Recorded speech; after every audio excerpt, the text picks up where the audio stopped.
6 साल की नंदिनी अपने माता पिता के साथ एक पुराने मकान में रहने आई। ये मकान शहर से दूर एक वीरान इलाके में था। नंदिनी को नया घर बहुत पसंद आया, लेकिन पहले ही दिन उसे कुछ अजीब सा महसूस होने लगा। उसे अक्सर ऐसा लगता कि कोई उसे देख रहा है, पर जब वो मुड़कर देखती तो वहाँ कोई नहीं होता था।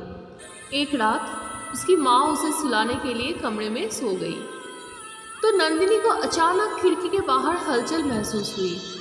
उसने पर्दा हटाया और देखा बाहर एक लड़की खड़ी थी, बिल्कुल उसकी उम्र की, लेकिन सफ़ेद कपड़ों में और बेहद डरावनी आंखों के साथ। नंदिनी ने उसे बुलाने की कोशिश की, लेकिन लड़की बस मुस्कुराती रही।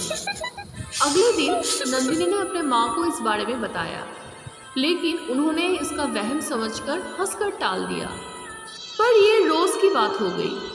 हर दिन वो लड़की खिड़की के बाहर खड़ी रहती और कभी कभी तो उसके कमरे में भी आ जाती।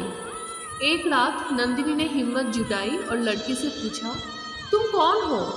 लड़की ने हल्की फुसफुसाहट भरी आवाज़ में कहा, मैं यहाँ बहुत सालों से हूँ, क्या तुम मेरे साथ खेलोगी?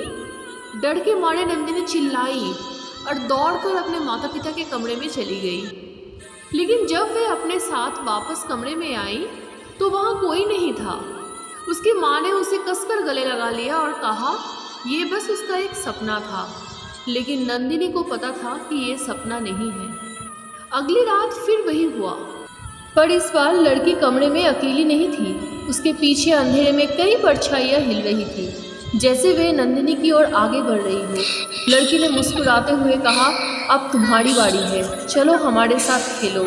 नंदिनी को लगा जैसे उसके पैरों ने ज़मीन छोड़ दी। वो ज़ोर से चीखने ही वाली थी, अचानक दरवाज़ा खुला और उसकी माँ अंदर आई। कमरे में सारी परछाइयाँ एक झटके में गायब हो गई। नंदिनी रोते हुए अपने माँ से लिपट गई। अगली सुबह उसके माता पिता ने मकान छोड़ने का फैसला कर लिया। जब वे घर से बाहर निकले तो नंदिनी ने आखिरी बार खिड़की की ओर देखा।